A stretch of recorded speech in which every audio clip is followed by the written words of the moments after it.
of resources available to the general public to help you guys get started in gardening. If you haven't done anything, if you are in maybe year 2, 3, 4, 10 years of gardening experience, there's always an opportunity to learn more, improve those gardening skills, get better yields from your garden. So that's part of what University of Illinois Extension does, is give resources to the community.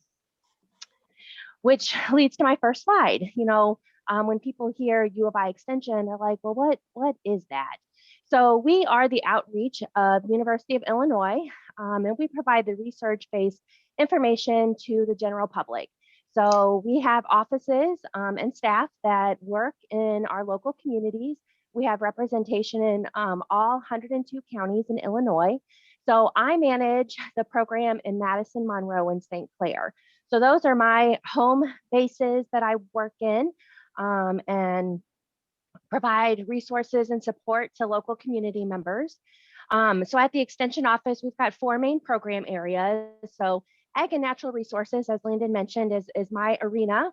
So I primarily provide support to our Master Gardener and Master Naturalist volunteers, but we also have Extension educators that are providing resources and trials to our commercial growers, our local farmers. We have a 4-H youth development program. So we provide resources to schools and our local 4-H clubs. Community and economic development is another area that we've got staff supporting. And then finally, family and consumer sciences. So that group, locally, we've got a lot of SNAP Ed staff that are working closely at food pantries, actually. So they are educating our food pantry clients on healthy food choices, giving them recipes. So as our bounties from our community gardens are going to food pantries, those clients are getting better recipes and learning how to use that fresh produce that we are donating.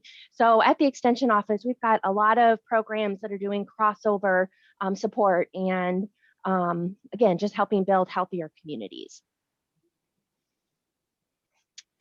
So I wanted to kind of highlight some of the resources that are available to the general public. One of the first things that comes to mind is our Horticulture Helpline. And this is a free service that we provide to community members. We've had some community gardens that have reached out in the past when they've noticed some problems that they're having. It might be insect identification.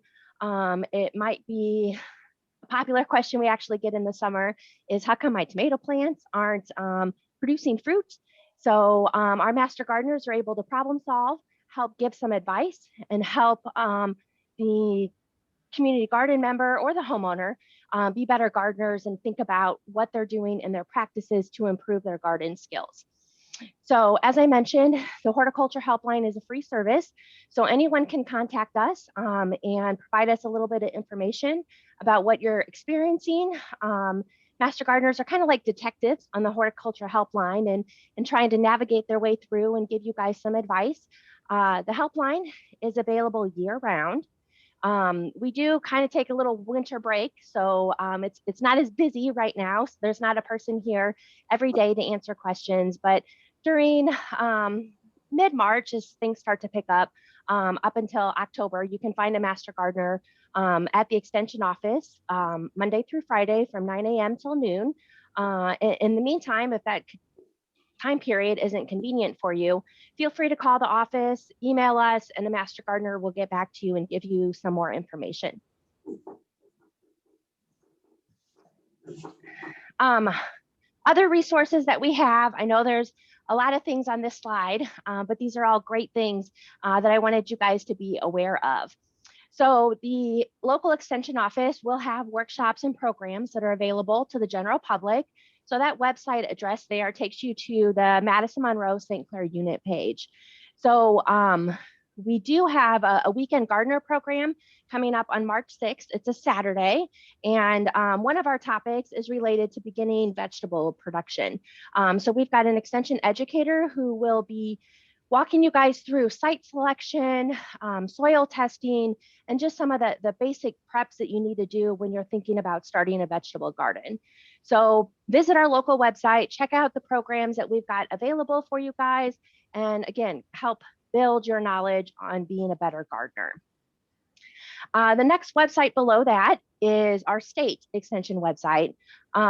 So on the right-hand side of the screen, there are some of the websites that are available. So we've got lots of great resources there to help you problem solve issues that you're finding in the garden. If you can't reach us on the helpline, maybe you're one of those people that likes to be a detective yourself and see what you can sift through before you contact our office. But those websites there are great information for you guys to help improve what you guys are seeing in your garden. So the state website's got lots of different resources that are there. You can sign up for a home, yard, and garden pest newsletter and get updates on what they're seeing around the state, so that way you can be proactive and be monitoring your garden. So check out our resources on the state extension page. We've also got some YouTube channels that I want to promote and highlight to you guys. If you go to the first one, the Horticulture YouTube channel, you will find a variety of topics there. There are over 100 videos posted. So if you are interested in pollinator gardens, I saw in the chat someone was going to put in some stuff for swallowtail butterflies. The Horticulture YouTube channel will give you a little bit extra information about natives, about fruits, about trees, about lawn, beneficial insects, lots of different videos there. As you guys are aware of, YouTube's a little bit of a rabbit hole and easy to get lost in. So the U of I Horticulture YouTube channel is very guilty of that. Like I said, there's a variety of topics to explore. But related to today's topic of community gardens, there is a separate series all about that. And you can find that, again, on YouTube with the link of go.illinois.edu/community gardens. And there are 14 videos that are posted there. It'll walk you through site selection, walk you through soil testing, talk about cool crops. If you haven't dabbled in that, it'll give you some recommendations for that. Talk about those warm season crops that we're probably more familiar with, the tomatoes and peppers. But the community garden series is another great resource for people to become more familiar with. And then I am an old-timey person who loves to have my hand on books. So if you go to our Pubs Plus website, you can purchase a variety of resources there. One of my personal favorites when it comes to community gardens and vegetable gardening is Vegetable Gardening in the Midwest. This is based here in Illinois, so it's extension educators here in Illinois that rewrote this. 2019 is when they edited the book. But again, this gives you some basic tips on creating your garden layout, talks about raised beds, talks about soil sampling, also discusses major vegetables and some less common vegetables that you might find growing here in Illinois. Each individual vegetable also gives you a timeline on production. So talks about when to plant, how long it takes for fruit to mature on the plant, how long of a production time you have. And there's also a section in here that talks about the best varieties for here in Illinois.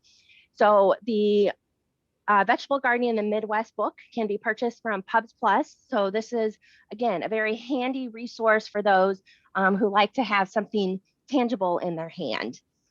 But also from Pubs Plus, if you are dabbling in small fruits, there's another companion here that talks about strawberry production, blueberries, raspberries, blackberries, grapes, all that good stuff too. So I encourage you guys to check out our resources, see what's available, and see what you guys need to enrich your community garden and what you guys are working on.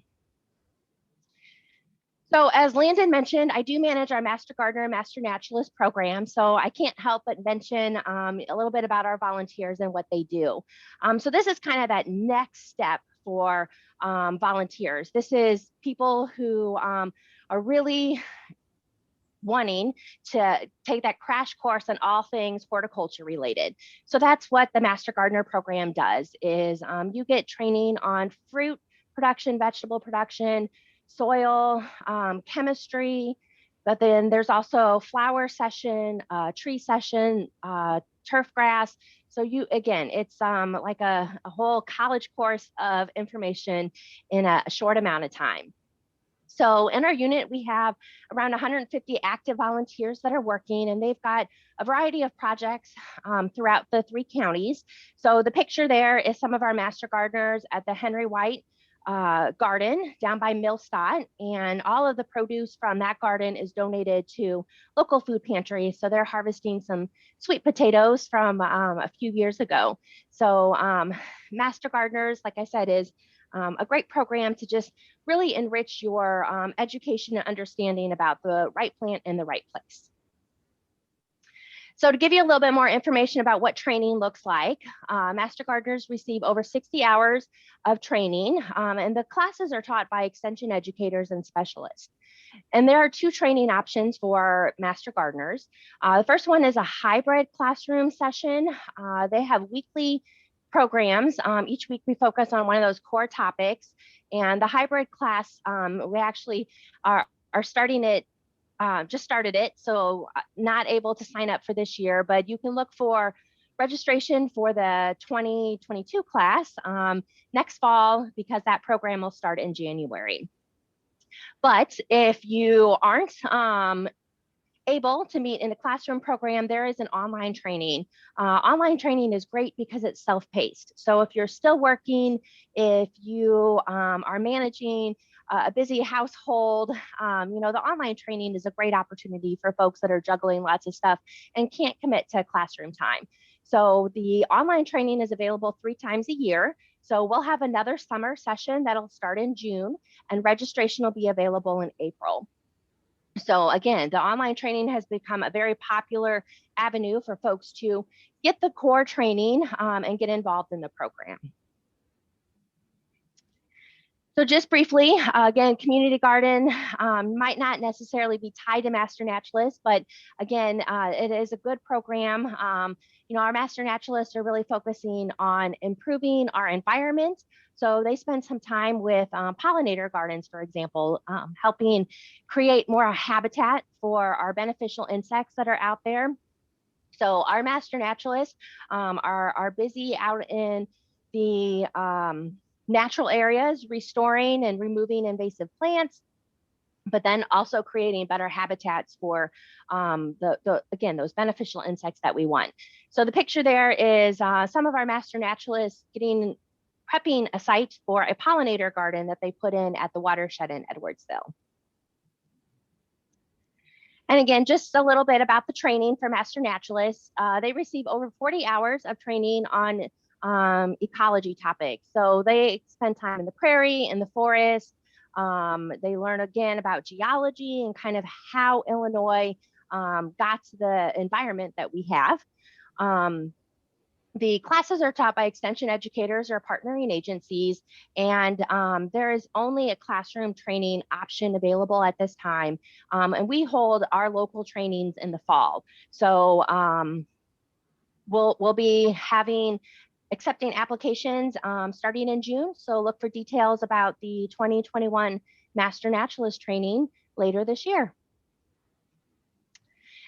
And again, so I'm with University of Illinois Extension, and I work in the Madison Monroe St. Clair unit. That's my contact information, phone number, and email, and happy to answer any questions you guys have about Master Gardeners, Master Naturalists, or the other great resources that we provide. Nice. And actually, I've been through the Master Gardener program, and I'm going to be in the Master Naturalist program in the fall. So the one thing I do have to say about those programs is the people that you meet there, you form a really strong network with. And there's weekly, well, I guess we do it bi-weekly now, meetups where you have a Zoom call and you share what's grown in your garden and all that kind of stuff. But it could be a good way if you're looking to start a community garden to network and help find volunteers for your community garden. So yeah, thank you, Sarah. That was awesome. I also really liked your resources page. I will send that out in a follow-up email because I think that would be really helpful for all you guys. So I'll do that tomorrow. Yeah, of course. Like I said, they're it's a tricky rabbit hole, and as anybody who's done any research will know, you really got to know your sources. So that's the nice thing about going to University of Illinois Extension. Missouri Extension also has lots of great resources, and they're close by, so their growing conditions would be what we are experiencing here in Illinois. So look at neighboring extension programs and utilize their resources as much as possible, because like I said, those educators are well versed and have good resources. Awesome. All right. Well, yeah, so I guess next up is Lori Powell with the Belleville Heart Garden. Let's see here. Lori, I will pull up your slideshow. Let me see here. Oh.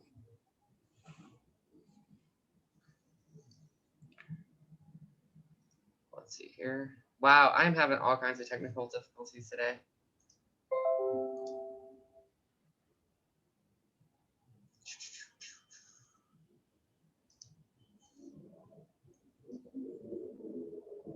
All right. What am I doing? You want to go down a few more. They're kind of out of order, but Which one? You want to start off with that? there should be another one in there that shows just the planter boxes and shows Maggie at the planter boxes. Did it not come through? Oh, Are we there we not- go. That's kind of where I guess that's a little out of order, but yeah, that's right. No, let's start at that top one you were at. I'm sorry, you're right. Start at the other one, the last one you had up. I apologize. No, it's okay. I just can't figure out which screen I'm on now. Okay. Well, while you try and get that picture up, let's see. What are we doing? Should I just start? I'm fixing stuff, so just whatever. Lori, why don't you introduce yourself real quick while Landon's getting his screen Okay. pulled up. My name's Lori Powell, and I am the main steward for the Belleville Heart Garden, which is a community garden that's in my little neighborhood. And I guess we're starting our third year this year. And the garden is, it started out as an opportunity for neighbors to come together that were sort of had a common hobby interest. Really, the real purpose of this at the beginning was to have a place and a reason to get together and drink beer outside and stand around our little garden boxes. And so we started with that. We started out with five planter boxes that were 4x4, and that was okay. It was really hard though. When I first asked if anybody wanted to do it, I put it on my neighborhood Facebook page, Facebook group, and I had, I think, 165, 180 responses of people who were like, me, yes, I want to do this. I'm in, I'm totally committed. And then when it came down to it, and I had 5 4x4 boxes, I had to threaten and to beat people. I'm like, you will take one of these boxes and you will plant stuff in there. And out of the 5, I think I had 3 of them. So I threatened and managed to get 2 of them taken by other people. So to say that was a success might be an understatement. It was a wild success. Not even the beer drinking really happened to the degree that we had hoped. And then that summer I found out, that behind my house was a big 1/3 acre lot behind me. And there was nothing on it. I found out that a neighbor down the way was wanting to buy it from the city. And I had opinions about that didn't square with that happening. So I went to the city and I was like, I would like to do something with that. And they said, what would you like to do? And I'm like, I am going to tell you tomorrow what I'm going to do with this, because I'm going to go figure it out. So I had seen online an article about a project in St. Louis where they were planting sunflowers on city lots. And the way they outlined it, it looked very, very simple. They said it didn't take a lot of resources, which was ideal. And I'm like, okay, that has got Lori Powell written all over it. Like, if it's small, you know, low buy-in, high impact, that is for me. So so we got the lot, and there's the lot, and that's what was on it, was 0. And there's my house behind it. So I went to the city with this proposal, which I think is my next slide. And the proposal went on and described what we're trying to do, and spoke about our homeless population and some less than kind. I think I used the word vagrant there, which I'm not particularly proud of now. But it, you know, it was busy, not for the best reasons back there. So we were approved for this with the city. And so then when we were getting ready to go with that, I wanted to put some kind of a, I don't know, like an Instagrammy fun thing down there, and started really thinking about what we wanted to do, and came up with the idea of building this big heart as like sort of a frame that people could go and stand in front of and take a picture. That was the goal. It was, and then my friends were like, well, if we're going to build it, we need to like, well, let's put it on a trailer and let's be in the St. Pat's parade, because you see, this goes with my general life values of, you know, friends and booze and fun, right? That's what I'm about. So, so a couple nights before we finished this, I was like, oh my gosh, we should put a swing in the middle of it. The swing was never part of the plan. So we put the swing in, and we put the flowers on it, and we hauled it down through town, and it was a smash hit and great fun to do. And then we took it down and we placed it in the garden, and we planted our sunflowers. There's like a black and white picture of the sunflowers and the heart that's there, right? So there we go. So that was our first summer, and they all came up just in time for my birthday and my friend Alan's birthday, which again, right in my wheelhouse. Birthdays, friends, party, fun, yay. So this was awesome. And then we were like, okay, so the next year, I guess at some point during this whole bunch of shenanigans, Basic had a work day coming up, like a Belleville Helping Belleville Day. And I was called and told, hey, we have resources and we can come down, we have a budget, and we'll give you plants, and, you know, we'll come down and do stuff. And I was like, oh my gosh.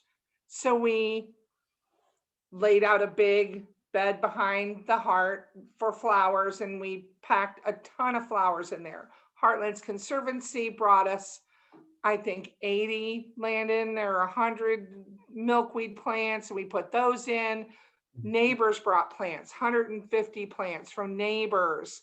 It was great. And we planted all this stuff, and you know, we hauled water. We didn't have a water spigot. We were just making it work. But we were having fun, and we were hanging with friends, and we were drinking beer. And that was, you know, there we go. All of our goals, again, we were batting 1,000. The plan was that the next year we were going to do a big pollinator bed, and we had that prepared. We had it laid out. And then COVID happened, and I was like, well, crap, that's not great. So probably we need to grow food. That's probably going to be more important, because we're in a food desert where I live. So we made the decision that we were going to grow food down there, and that was what was going to happen. And I thought I needed a fence to go around it to keep varmints out and to establish that as sort of a sacred space. And the person who I got to help me go get the fence was the guy who I scooped on the property, who had wanted to buy it. So we made friends, which was great. And because that's what we're doing, right? We're just making friends down there. And so we got this going, and it was really exciting. I mean, so one of the things when we started looking at growing the food and having like a community garden in that way, I started looking online for rules. And because right, you got to have rules, and I'm reading all these rules, and it just made my heart like, oh no, all the rules were don't do this and don't do that, and this is theirs and you can't touch it. And I was like, that's not me, and I don't want to be in charge of other people, and I don't want to crab at anybody. I don't want to decide who put in enough time in the garden to have 4 tomatoes or 9 tomatoes, or no, like that's a no. So I just told people who came and wanted to help that my rules in this garden were, we're just going to grow food. We're just going to have fun and make friends. And then the food will just go where it goes. I don't care if the bunnies get it. I don't care if the neighbor guy gets it. I don't care. I don't care. I'm down there to have a good time and be at peace and have some happiness, and anything that's at odds with happiness and good yumminess it's a pass from us. So so we grew it, and we met so many people. I had such a good time with it. It was really like, I don't know anything about growing food. I'm not a master gardener. I don't know anything about it. Here's one thing I have learned though. Nature, nature's the house, and the house always wins. These seeds want to grow. So if you don't know what you're doing, plant a lot. Don't worry about it. If the whole thing fails, that's okay. Alan and I spent 2 whole days screwing around trying to replant the daggone sunflowers to recreate the glory of the year before, and they failed. They had been like this glorious thing the year before, and I mean zippo. I don't know why. I don't understand it, and I just didn't spend a lot of time on it. I said, okay, it didn't work. Let's move on. The pollinator plants came in so strong and beautiful, and we had a ton of butterflies down there, which brought children down to the garden, which was a new thing. One of the things about community garden and what the way we're doing it is that ours is part of Parks and Recreation. So because it's not, this box belongs to Mary and this box belongs to Sarah, and the whole garden is for everybody, that means everybody can come in. So all the decisions I make have to be decisions that are okay for whoever, right? So that's a very interesting thing to bring into it. And there was a day I looked down and I saw some little girls down around the swing, and I can see the garden from my house, from my back windows, and I saw the 2 little girls, maybe 9 and 7, and they were running around in the pollinator beds. And I go, okay, they're chasing butterflies. I see this. So I go down and I said, hey, are you guys chasing butterflies? Oh yeah, we are. I go, so what are you going to do? And they go, we're going to look at them. And I go, okay, well, so would you like it if somebody, like some big hand, like came and, scooped you up and had a good look at you because they thought you looked beautiful? And one little girl goes, yes. And I'm like, no, well, okay, let's check the other one. The other one says people need to keep their hands to themselves. I go, you, young lady, win this round. So I instead showed them how to search for caterpillars, because that takes a little more finesse and a little closer eye, and it's quieter and it doesn't smash things quite as much. So, that was beautiful. And while they were there, they said that they asked me if the garden was for anybody to get food from. And I said, yeah. And they said, well, that's really good, because some people don't have enough food and they're probably hungry. And I was like, you girls want to go and let's get you some stuff? And they said, yeah. And we went and picked things, and they filled up their little shirts and off they went. And that just wrecked me. That changed for me kind of what I was doing down there in a way. Like, I was not really tuned into the food part of it. And that was really, really, really cool and strong for me. And then I had another little moment, which involved a guy, Dr. Gerardo Camilo, who is a bee doctor. He's a bee scientist. And he had come to my house a couple years ago when I had first started this, and he had done a survey to see how many bees were on my property. And he had looked there, and he had looked on this lot. And on the 2/3 of an acre, he found exactly 2 bees. And when he came back last summer, it was like O'Hare. We videoed him, and you can hear the buzzing that's happening all around us while he's speaking. And it was like Eden. It was so beautiful and alive. And that changed things a little bit for me. And then maybe a few weeks later, I'm down there, and one of the little boys who would come down with his mom all the time, he was down there, and his mom said, be careful, Remy, there are so many bees in there. And he goes, Mom, the bees are neighbors too. And this is for all the neighbors. I was like, God, he's so right, right?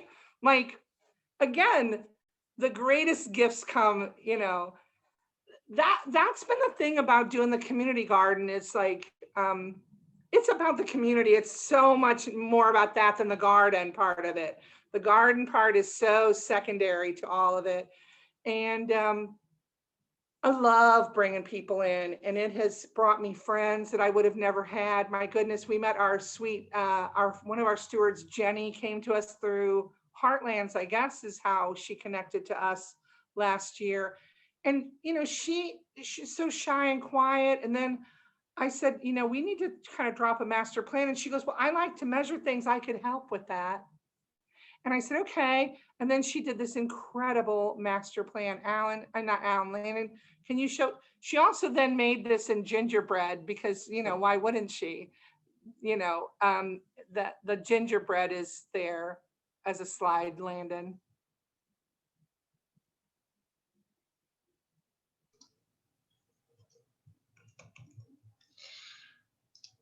Her 3D model of our garden. So in this big plan, we were like, we're going to do it all. We are going to have an herb meditation garden. We're going to have a food forest. We're going to have a bird world berry bramble. We're going to, this is going to be the greatest thing that ever happened. This we go. And here Jenny has rendered it in cake and spinach tortillas and rock candy. But you can see to the left, it's all there.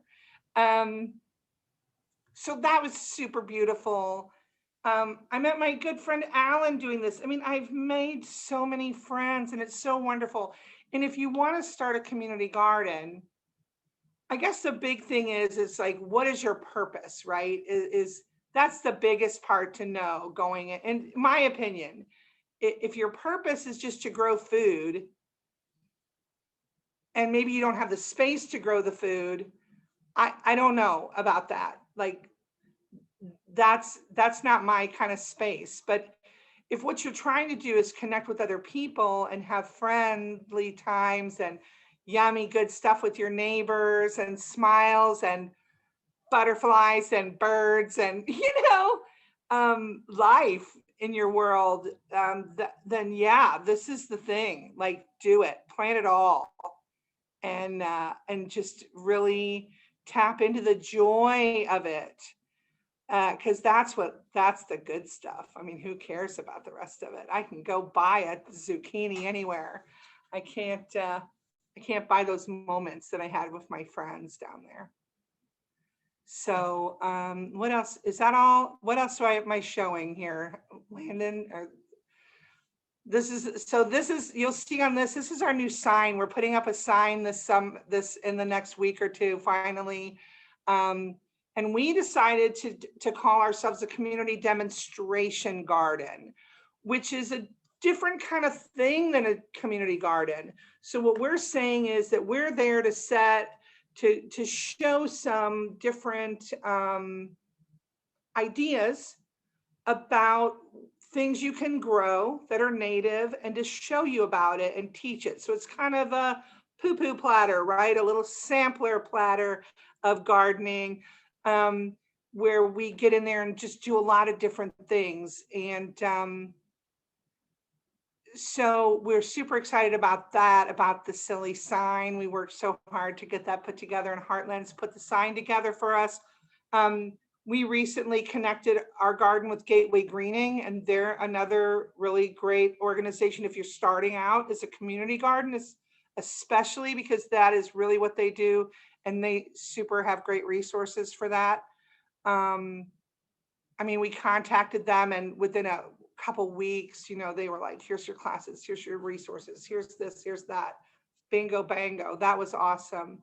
Heartlands has been a great resource. They brought us volunteers on a regular basis over the summer and in the spring, and that was phenomenal.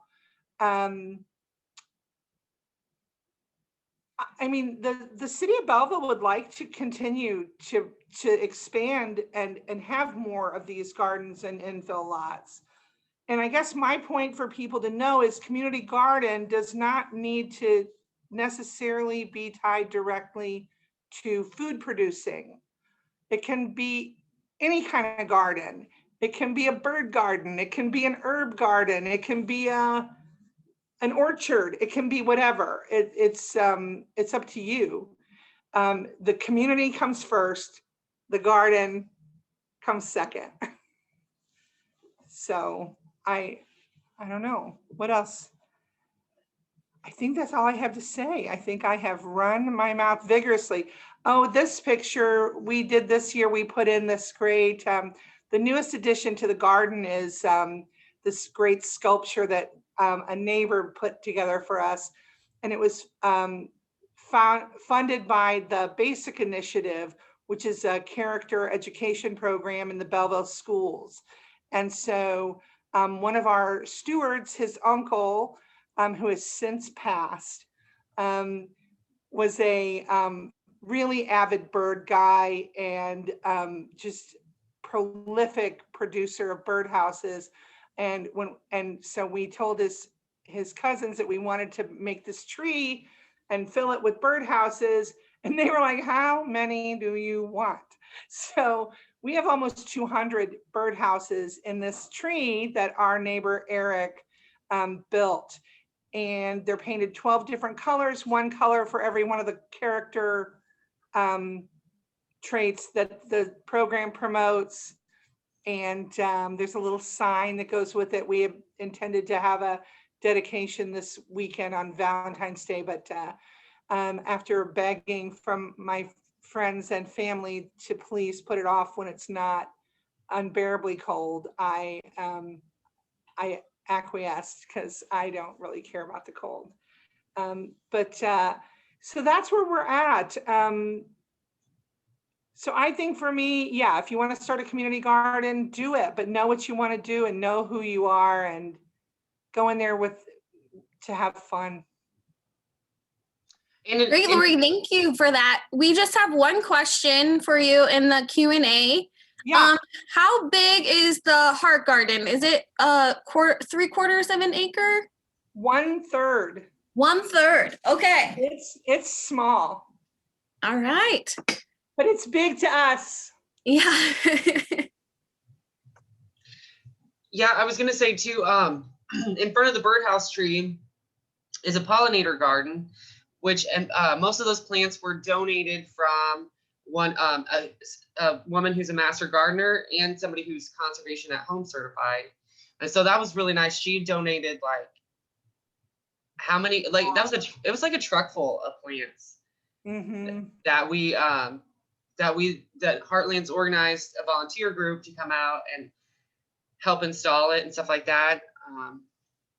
And that was really a good thing. So that'll be cool. It'll be interesting to see the birds with the pollinators. It's going to be the birds and the bees over there in that corner next year. We're all about the birds and the bees down at the Heart Garden. Yeah. So, well, thank you, Lori, for sharing all that stuff. Sure. Now I can't get this off my screen. I don't know why I'm so technologically challenged today. I swear this is not how it normally goes. But I can't share my screen or nothing. Anyway, so Lori, it's kind of cool to see Lori's evolution over the past couple of years. You know, what started as this idea of just, you know, a heart and some sunflowers has really evolved over time. So I think you guys will enjoy seeing Ashley kind of is taking a different approach. A lot of hers kind of is around food right now, but I think you guys will really enjoy seeing hers just as much. So. Thank you. Okay, let's see. Okay. So ours as a library, we were always assessing like what are the needs of the community. Part of being a library is always encouraging lifelong learning. It's that sharing instead of consuming kind of way of living.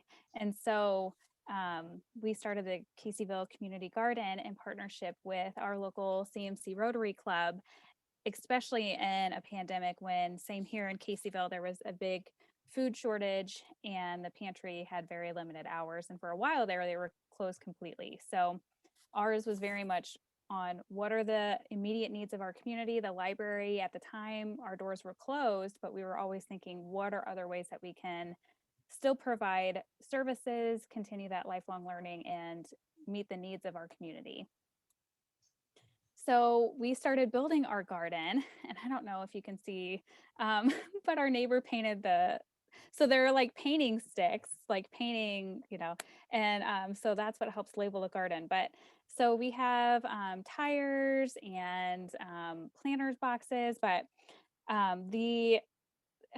our Rotary Club is amazing in the sense that I went to them saying, we really want to do this. And they're like, okay, let's do it. And then they just picked a day and then we just coordinated everything probably within a week and a half or 2 weeks notice. And so the day that we built the garden, we had RP Lumber dropping off lumber. We had one local diner that donated water and tea and refreshments. We had Tres Caminos restaurant cater the lunch for everyone. We had another Rotary member owns a local brewery. So he, of course, had to bring his quote unquote spirits. He was there in spirit. So he brought the margaritas mix and all of that. So it was phenomenal. So we just had a full day, and it was a full day, but it was amazing. So that, and I have a whole video, and so I'll show where you guys can see all of that at the end. But it was so phenomenal to just come together and just a full day work, see the community come together literally in a week and a half or 2 weeks notice, that the restaurants chipped in and everything. So it was incredible. So my big thing is partnerships. Libraries don't have a ton of funding. And then some of these other civic organizations and nonprofits are also, we don't have an unlimited budget. So partnerships for me is, we couldn't have done it without them. So CMC Rotary Club was obviously the ones that, like, boots on the ground, we're getting this done. We have partnered with our Caseyville food pantry. So we've helped provide food to our pantry and our blessing box. Puentes de Esperanza is a local organization that provides bilingual community support. So during the lockdown, whenever, and all through the summer, we did bilingual food distribution and pop-up pantries. obviously Heartland's Conservancy, because they came out and help us plan the garden. And then I'm hoping we can do some grants and stuff in the future, and they've donated plants and all of that. We are working with a local coffee shop to donate the coffee grounds for a composting area in the garden. U of I Extension has partnered with us on the other side, not only just the garden side, but on the other side where they provide healthy cooking demos and oh my gosh, I know they have teen programming, but doing that other part of it. And I'm hoping eventually we'll do some like fitness and aerobics classes in the garden. But just really think about who's in your community, who would enjoy partnering with you. And all it takes is just to ask, because so many people have jumped on board. And being in the library, we always see like our normal everyday patrons, the ones that come in all the time. But when you start to branch out and do these other kinds of programs, more and more people come out of the woodwork that you haven't seen in a while, or just really engaging the community in a completely different way. And so here again, it's just meeting the needs of the community. So we had the, that's Puentes de Esperanza, but yeah, we partnered for the food distribution events, and local pantries helped with that. So in one summer, I was just amazed. We planted everything in May. It was the end of May was the day that we said, you know what, let's do it. And by the end of the summer, we were able to donate 239 pounds to our local pantry, which was incredible. I can't believe we had 239 pounds of produce that we were able to donate and give back to the community. So, and that's one of our librarians there in her Reed shirt with all the produce. So current programs that we've been doing is we've completely updated our gardening collection and resources in the library. So any resources, brochures, pamphlets on Illinois gardens, if you know of any, send them my way, because we'll have a database of that on our website too. And just really, updating all of our resources that we have here at the library. Those little bins are the ones that are at the pantry. So during the summer, whenever we would, like once a week, we would fill up the bins and then they'd go to the pantry. And then we would also fill up the blessing box too, and let the community know so they could come down and fill it up, get what they need. Other events are when we get together and do big work days in the garden. Over the fall, there was not much indoor library programming that we could do. So we set up like the same thing, like a little photo area that families could come in and take their pictures. And then we'll always do the food distribution events, because that's always a need. And those little girls were so cute. They live on the street behind the library, and they brought their little wagon over to the pop-up pantry day. It was so cute. Some of our future programs that we have planned is a big Earth Day festival in April. So we're going to team up with like an electronic recycling company that people can donate their old electronics. The local police department have offered to do be like a prescription drop-off site. So it's just a big recycling kind of a month-long. We'll have different events all month long, but just a big Earth Day festival. We'll get the kids involved because Heartland Conservancy helped us get some rain barrels, and also thanks to Coca-Cola, they donated some old barrels, and so we're going to have them switched over into rain barrels, and we'll have the kids paint them up and sell them as a fundraiser for the library and for the garden. And then we're also going to do a garden structure. It's like a tire creation contest where we're going to try to get the local civic organizations involved, and they can all create certain tires. And that's the other thing. Local automotive have donated all the tires. So when you think of partners, it's really, you just figure out what the need is, and partnership just grows from there. Continue to do the healthy cooking classes, and then fitness and wellness classes. I love that frog. It is so cute. I know. There's so many creative things. Another one that we're doing right now, I might have put on there somewhere, but we are collecting plastic caps, and just, any kind of plastic bottle caps, because we'll build a structure for that in the garden too. this one was be the I in kind. And so kind was spelled out with plastic bottle caps, and people can stand in the middle. So, but that's something that we're hoping to do this year. Another way that we get the community involved is with our volunteers.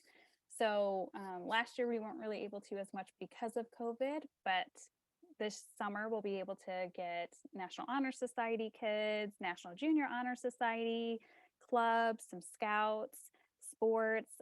Danny, she is one of our volunteers. She's also a Girl Scout. So she was able to come this summer and help us in the garden.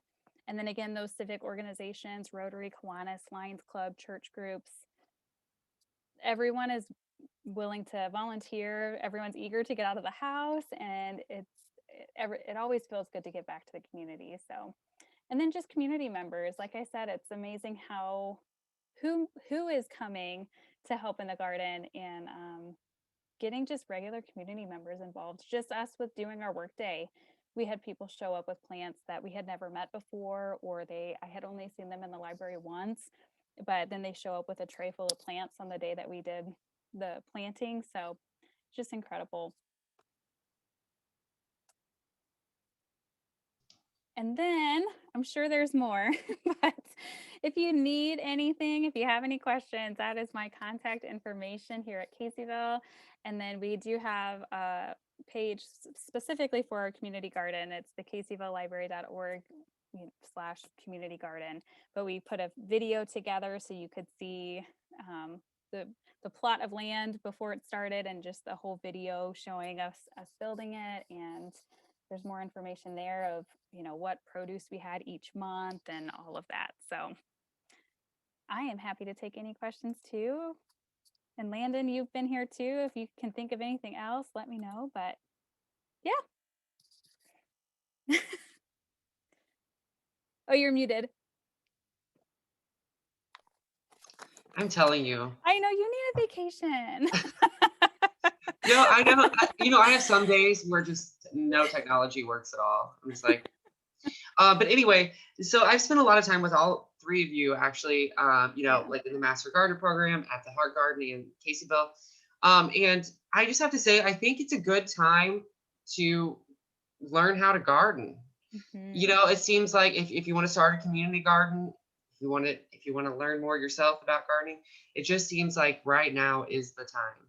Mm-hmm. And I think particularly for community gardens, people do need this outlet, and they might not have the space at their house. Maybe they live in an apartment, maybe they rent their house or something like that. So if you can create a space, people will come. Mm-hmm. And so that's one of the encouraging thoughts that I have for anybody who's thinking about starting a community garden is, and that's their big question. How do I do it? Well, connect with your neighbors. It sounds like it's the big answer. Connect with your neighbors and reach out to those community organizations, reach out to your Rotary clubs, mm-hmm. Heartlands Conservancy, mm-hmm. And all that. And I think there's plenty of people out there that will help you get it going. It's just not like each garden is different, as we've seen, some evolve over time. Some people start off with just a big grand master plan. Some people just want all roses. It just depends, I guess, what you're looking for. I would say it's like a nuts and bolts issue. When I first started, one of the things that came up that was a really big problem was that the city wanted me to get insurance. Mm-hmm. They wanted me to have insurance, and that turned into this whole rabbit hole. It was going to be crazy expensive. And that was one of the things that Gateway Greening, if you're a person who's trying to start a community garden and you go and you work with them, they have insurance that they can connect you with. And that's a huge thing. So it's a lot of times it's the little stuff that will get in your way. So you just want to make sure if you're looking around for available space near your house to do something in, you want to see if there's proximity to water. Is it going to be close to your house so you can use your water? Is there a spigot there? You got to have water. The Mhm. city put in water for me last year, but that was probably a $3,000 gift they did for us. I'm guessing that's probably what it cost them. So insurance, water, those are the biggies. Mhm. So just you have to have a practical aspect to it as well. Yeah, and that's one of the things I like about Ashley's project too, is because it takes already public space with those sources and it just kind of turns it into something else. So, and Ashley and I have talked a lot about this, about how libraries are bigger than the walls these days. And that whole mantra actually, what is that mantra, if you wouldn't mind sharing it with them? Oh gosh, what one? It would like the libraries are Oh, bigger. library's bigger than the building. Yeah. Yeah. So but they're there to educate the community about different things like how to cook, and you're working with the extension office on doing some cooking classes with some of the produce that you grow. And there's just like all these different things that people can learn. And I know on your wish list, you want a lending library of tools that you can, With the you know, shed. people, yeah, Yeah. which I think would be great. I mean, how about that to go with your library card? You know? Yeah. Ashley, we've had a question come in the Q&A that kind of goes along with this discussion. Catherine has asked, has the garden Oh. increased use of the library? Yes, I would say so. And more so outside, just getting more people involved outside. So just that whole health and wellness, sustainability, it's a healthy community is a happy community. So how can we as a community resource make that happen on both fronts? So the library was one aspect of our whole health and wellness plan.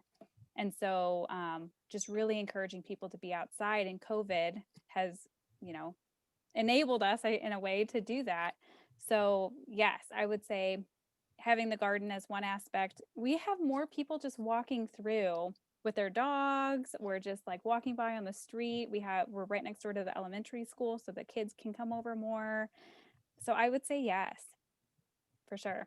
And like Landon said, there's tools. You can have like sheds with a tool like tools that you can check out. We have Fitbits now, birding, like binoculars. We have fishing poles and tackle boxes you can check out now. So libraries are just looking at ways to be more involved in outdoors. So for sure. That's really cool. Does anybody else have any questions, thoughts, or suggestions out there? I'm just excited. We're 1 year in, so I'm just excited. I can't wait to do a 2-year, summary and a 3-year summary of what all we've been able to do. So Well, it's amazing. I mean, how much, like seeing Lori's garden from year to year to year, it does like a 360 every year. it's amazing. You know? Well, and that was going to be my advice for anybody who is starting to look at a community garden or gardening at home as an individual. Don't be intimidated. It is a lot of trial and error. It's a lot of, it's therapeutic. It's fun. It's exciting when it works out. And if it doesn't work out, then, you've had that growing experience, and that's what it's about. So don't get too intimidated. Enjoy. Yes.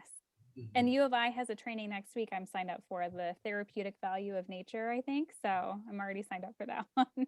Awesome. But yeah, a couple of our Rotary members want to become master gardeners too. So it's a phenomenal program. So.